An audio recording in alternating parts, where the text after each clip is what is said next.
हाथरस में 124 लोगों से भी ज्यादा लोगों की मृत्यु हो जाती है, सैकड़ों लोग घायल हो जाते हैं। इन प्रधानमंत्री जी का एक ट्वीट तक नहीं आता। बीजेपी का कोई भी बड़ा नेता हाथरस नहीं पहुंचा, लेकिन राहुल गांधी जी जो है कि हाथरस पहुंचे थे। मोदी जी की सरकार बनी है तीसरे टर्म की, तीन बड़े बड़े रेल हादसे, तीन बड़े आपका पेपर लीक, उस बाबा की गिरफ्तारी नहीं हो पाई है। सरकार कैसा सरकार चल रहा है देश में? देखिए वो कहावत है ना कि लश्कर भी तुम्हारा, तलवार भी तुम्हारा, तुम झूठ को सच लिख दो, अखबार भी तुम्हारा। साधु के भेष में लुटेरे हैं देश में। आपने देखा होगा आसाराम के साथ झांसाराम की तस्वीर आपने भी देखी थी। देखिए भाजपाइयों का काम ही है आसमान में मुंह करके थूकना। तो 850 किसान मरे हैं कि नहीं मरे हैं? वो नहीं मरे हैं ना। भाजपा को क्रेडिट लेना चाहिए कि नहीं लेना चाहिए? आप जबरदस्ती बतियाने। अच्छा नहीं मरे हैं, मरे ठीक है। देखिए, हम बिहार की राजधानी पटना में मौजूद हैं। देश में इतना बड़ा हादसा हो गया, यूपी के हाथरस में लगभग 123 लोगों की जान चली गई और उसके बाद से नरेंद्र मोदी जी जो है कि रसिया घूमने गए हुए। पटना के लोगों से जानते हैं कि आखिर इतने बड़े हादसे के पीछे का वजह क्या है और इतने बड़े हादसे के पीछे का जांच कराने के बाद मतलब जांच कराना चाहिए और मोदी जी जो है कि रसिया क्या करने का। मोदी जी रसिया घूम रहे हैं, इतना बड़ा हादसा देश में हो गया जी। देखिए इनको देश से कोई मतलब नहीं है, देश से इनको कोई मतलब नहीं। ना इनको देश के किसानों का रोना नजर आता है, न देश के युवाओं का रोना नजर आता है, न बेरोजगारों का रोना नजर आता है। नीट का पेपर लीक हो गया, कई सारे युवाओं ने तक की कोशिश की, लेकिन हमारे देश के प्रधानमंत्री जी को दिखता नहीं है युवाओं का दर्द, किसानों का दर्द नहीं दिखता, वो रसिया घूम रहे हैं। तो साहब मैं कहना चाहूँ कि मोदी जी आप रसिया काहे के लिए घूम रहे हैं? आप सिर्फ रसिया ही नहीं, रसिया घूमिए, नेपाल घूमिए, चाइना घूमिए, अमेरिका घूमिए, फ्रांस घूमिए, आपको जहाँ घूमना है घूमिए। आप वास्को ड गामा बन जाइए, पूरा दुनिया घूम लीजिए, लेकिन प्रधानमंत्री के पद से इस्तीफा देने के बाद। अभी तो प्रधानमंत्री के पद पे लगभग सारा दुनिया का सारा देश घूम चुके हैं वो। बताइए, सारा देश घूम चुके हैं, मुश्किल से 1 महीना भी नहीं हुआ उनको प्रधानमंत्री बने हुए, और 10 से भी ज्यादा घटनाएं हो चुकी हैं देश में। बोलिए तो आपको मैं उंगली पे गिना दूंगा। सबसे बड़ा तो कांड हाथरस का है ना जी। बताइए, हाथरस में 124 लोगों से भी ज्यादा लोगों की मृत्यु हो जाती है, सैकड़ों लोग घायल हो जाते हैं। इन प्रधानमंत्री जी का एक ट्वीट तक नहीं आता, और उसी में अगर किसी फिल्म स्टार का उंगली टूट जाता है तो उस पर मोदी जी ट्वीट कर देते हैं। बताइए कि हाथरस के लोग नहीं हैं। अगर उत्तर प्रदेश की जनता ने भाजपाइयों को एक सिरे से नकार दिया है तो आप लोग उत्तर प्रदेश के जनता के साथ भेदभाव कीजिएगा। बीजेपी का कोई भी बड़ा नेता हाथरस नहीं पहुंचा, लेकिन मणिपुर में राहुल गांधी जी जो है कि हाथरस पहुंचे थे। देखिए राहुल गांधी जी जननायक हैं, राहुल गांधी जी जनता के बीच रहने वाले नेता हैं। आपने देखा होगा साहब राहुल गांधी जी को कुली समाज के लोगों के बीच जाते हुए, मैंने देखा। आपने देखा होगा राहुल गांधी जी को दिल्ली में ही राजमिस्त्री लोगों से मिलते हुए, आपने देखा होगा राहुल गांधी जी को जो भी लोग मशीनरीज में काम करते हैं उनसे मिलते हुए, आपने देखा होगा बाइक वगैरह रिपेयरिंग करने वाले लोगों से मिलते हुए, आपने देखा होगा सब्जी उगाने वाले किसान से मिलते हुए और उसको अपने घर पर बुला करके भोजन कराते हुए, आपने देखा होगा राहुल गांधी जी को महिला किसानों से मिलते हुए, आपने राहुल गांधी जी को देखा होगा उन महिलाओं से मिलते हुए जिनके साथ यौन शोषण हुआ। तो मतलब राहुल चाहते हैं कि मोदी जी भी इन सभी लोगों से मिलते रहे, उनको तो क्यों नहीं मिलेंगे? तो क्या काम बचा है? काहे के लिए प्रधानमंत्री बनाई है? बड़े-बड़े फैसले ले रहे हैं, वो लेने के लिए मतलब बोले थे कि बड़े-बड़े फैसले के लिए तैयार रहिएगा, वो फैसले लिए जाएंगे तो अब इसी के लिए बचे हैं। अच्छा तो हसदेव जंगल को काट दीजिए, यही आदेश देने के लिए मोदी जी को हम लोग चुने हैं। रात को 8 बजे मोदी जी कहते हैं ना कि मेरा परमात्मा से कोई ना कोई कनेक्शन है। तो अगर मोदी जी का परमात्मा से कोई कनेक्शन है तो मैं पूछना चाहूंगा कि अब परमात्मा उनको कोई नोटिफिकेशन भेजते हैं कि अब रात को 8 बज गए मोदी जी, 12 बजे आप नोटबंदी कर देना? क्या कोई नोटिफिकेशन मोदी जी को आता है कि मोदी जी अब रात के 8 बज गए आप जीएसटी लगा दो? कोई नोटिफिकेशन मोदी जी को आता है कि मोदी जी अब रात के 8 बज गए आप फिर से 2000 रुपए का नोट बंद कर दो? क्या मोदी जी को कोई नोटिफिकेशन आता है कि मोदी जी आप लॉकडाउन लगा दीजिए? क्या मोदी जी को कोई नोटिफिकेशन आता है कि आप धीरे धीरे रेलवे से जनरल डिब्बों को गायब कर दीजिए? क्या मोदी जी को कोई नोटिफिकेशन आता है कि अडानी का लाखों करोड़ रुपया आप माफ कर दीजिए? बताइए। मोदी जी का खैर अब क्या कनेक्शन है वो तो वही नहीं, क्या कनेक्शन है मैं पूछना चाहूंगा। रॉन्ग नंबर लगा रहे हैं मोदी जी भी, और मोदी जी भी पहले एक साधु थे, और ऐसे साधु जो है देश को भी बर्बाद कर रहे हैं और सनातन धर्म को भी कलंकित करने का काम कर रहे हैं। जब मणिपुर गए थे राहुल गांधी, मणिपुर जाने से कुछ देश का फायदा होगा? मणिपुर को न्याय मिल पाएगा? देखिए न्याय का हक मिलने तक भारतीय युवा कांग्रेस लड़ेगी और भारतीय राष्ट्रीय कांग्रेस आवाज उठाते रहेगी। राहुल गांधी जी सदन में इसकी आवाज उठाते रहेंगे और हम लोग सड़क पे इसकी आवाज उठाते रहेंगे। मणिपुर वालों को न्याय मिलना चाहिए और बिल्कुल मिलेगा, और न्याय का हक मिलने तक हम लोग लड़ेंगे। मतलब यहाँ पे इतना कुछ होता रहेगा और मोदी जी की रसिया घूमते रहेंगे? अब बताइए, ऐसा मैं कह रहा हूँ अभी भी अगर प्रधानमंत्री के पद की थोड़ी सी भी गरिमा आपको बचानी है मोदी जी, तो हाथ जोड़ के आपसे विनम्रता पूर्वक मैं निवेदन करता हूँ, आप प्रधानमंत्री के पद से इस्तीफा दे दीजिए। मतलब उस पद के लिए वो नहीं है, मतलब सही नहीं वो है। पद उनके लिए बना ही नहीं है, उस पद को कलंकित करने का काम कर रहे हैं। बताइए, मोदी 3.0 की शपथ लेते हैं मोदी जी, बिल्कुल, और जैसे ही शपथ लेते हैं नीट का स्कैम हो जाता है। नीट का स्कैम हो जाता है। मोदी जी एक शब्द इसके बारे में बोले, आप देखे हैं बोलते मोदी जी को? नीट का एग्जाम मोदी जी ने करवाया था क्या? तो कौन करवाया है? मतलब मोदी जी बोले थे कि जा करके वायरल कर दो, हम अपनी बदनामी खुद ले लेंगे।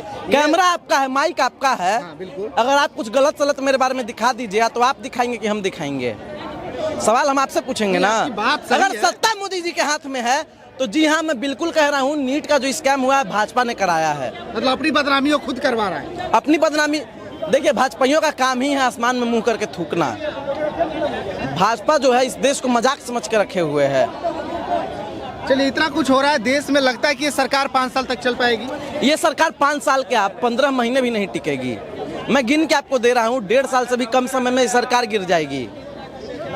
ये सरकार को देखिए, लोग क्यों कोई इस सरकार को पसंद नहीं कर रहा है। जब से मोदी जी की सरकार बनी है, तीसरे टर्म की, 3 बड़े बड़े रेल हादसे, 3 बड़े बड़े आपका पेपर लीक, यूजीसी नेट का पेपर लीक होता है, नीट का पेपर लीक होता है, फिर राज्यों में कई सारे पेपर लीक हो जाते हैं। उसके बाद आप देखिए हाथरस का घटना, क्या है भाई, किसी साधु के चरण का धूल। यहाँ कैमरे का फोकस यहाँ कीजिएगा मेरे पैरों पे।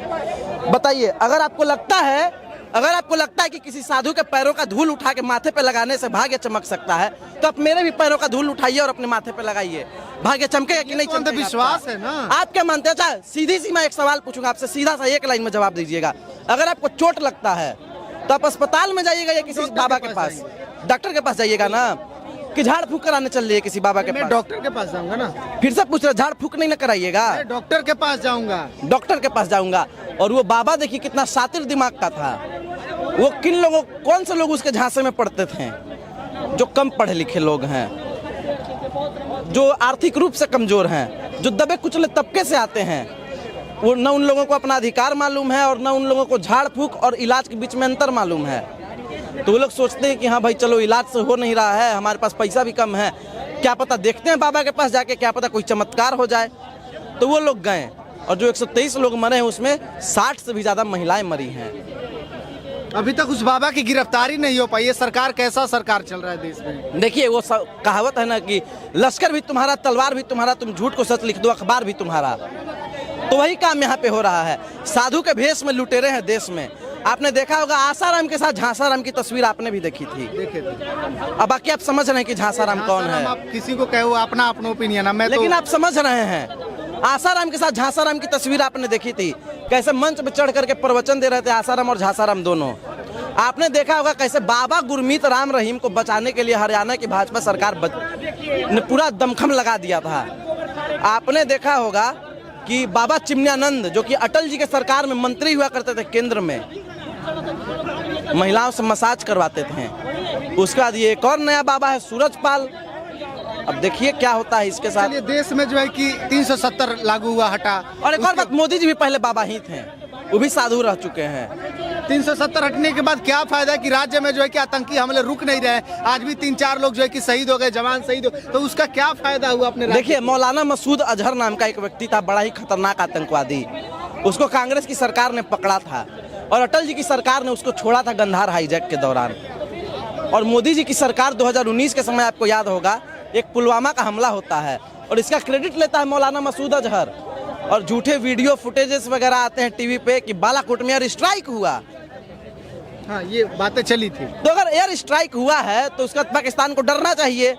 फिर भी पाकिस्तान ऐसी नापाक हरकतें कर रहा है, गलत हरकतें कर रहा है, तो इसकी जिम्मेवारी भाजपा को लेनी चाहिए। उसके बाद देश में देखिए, अगर सैनिक भी है, अब वो सेना में जाने से डरता है। अग्निवीर योजना जो ला दिए थे ना मोदी जी, इससे देश के सैनिक भी परेशान हैं। आपने देखा होगा कुछ दिनों पहले जिनको अर्जुना अवार्ड मिला हमारी महामहिम राष्ट्रपति जी के द्वारा, अंशुमन नाम था ना उनका, जो शहीद हुए थे। शहीद अंशुमन जी को जो अंशुमन जी की पत्नी को जो अवार्ड मिला, आपने देखा होगा उसके बाद उनकी माता जी से राहुल गांधी जी ने मुलाकात की थी।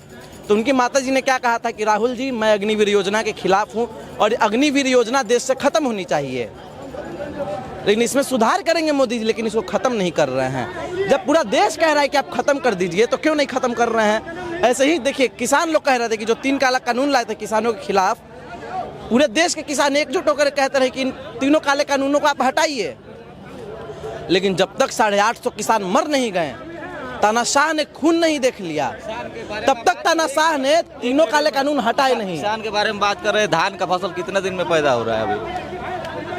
850 किसान मरे कि नहीं मरे बताओ पहले? बता पाएंगे? 350 किसान मरे कि नहीं मरे? 850 किसान मरे हैं कि नहीं मरे हैं? एमएसपी जो लाई है सुनिए। ओहो, 850 किसान मरे हैं कि नहीं मरे हैं? वो नहीं मरे हैं ना? भाजपा को क्रेडिट लेना चाहिए कि नहीं लेना चाहिए? आप जबरदस्ती बतियाने। अच्छा, नहीं मरे हैं, मरे ठीक है, तो मरे तो माफी मांगिए किसानों से।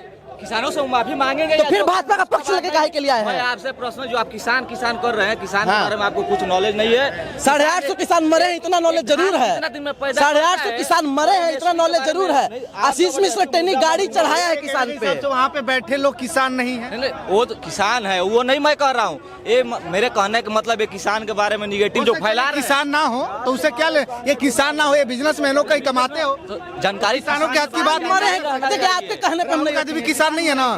नहीं, वो बात नहीं है, जानकारी रहना चाहिए। एमएसपी जो लाए हैं, अभी मान लीजिए 2325 रुपया धान का एमएसपी आया है इस साल नया में जो फसल का, और गेहूं का तो 2100 कुछ रुपया चल रहा था, और रिसेंट सीजन में बढ़ेगा। धान का जो लाया है, अगर मैं किसान हूँ, अगर लागत जोड़ दिया तो 2300 से ज़्यादा मेरे को कॉस्ट पड़ता है, फिर भी हमको 2300 में एमएसपी पर बेचना पड़ रहा है। प्रॉब्लम है, ऐसा नहीं है। तो फिर इस चीज को खत्म करना चाहिए। आपके अनुसार किसान का मांग गलत है? नहीं, किसान का मांग गलत हम है। कर रहे हैं ना एमएसपी और धान का जो 850 किसान जो मरे वो गलत मरे हैं। कहाँ मैं गलत थोड़ी कह रहा हूँ। आप भाजपा का पक्ष काहे ले रहे हैं? भाजपा का पक्ष नहीं, मैं किसान का पक्ष ले रहा हूँ। भाजपा किसी तो बोलिए, 850 किसानों का हत्यारा कौन है? बोलिए, 850 किसानों का हत्यारा कौन है? सिंचाई व्यवस्था बढ़े। 850 किसानों का हत्यारा कौन है? विवाद करने से कोई फायदा नहीं है। सरकार ये 5 साल चलेगी कि नहीं ये तो समय बताएगा, लेकिन जो देश में इतने सारे घटनाएं हो रहे हैं, आखिर उस पर लगाम कब लगेगा? जो पेपर लीक हो रहा है उस पर लगाम कब लगेगा, ये तो समय बताएगा। बाकी देश के मुद्दों के बारे में आप लोग क्या सोचते हैं? प्रतिक्रिया कमेंट बॉक्स में दीजिएगा, शेयर कीजिएगा। बहुत बहुत धन्यवाद।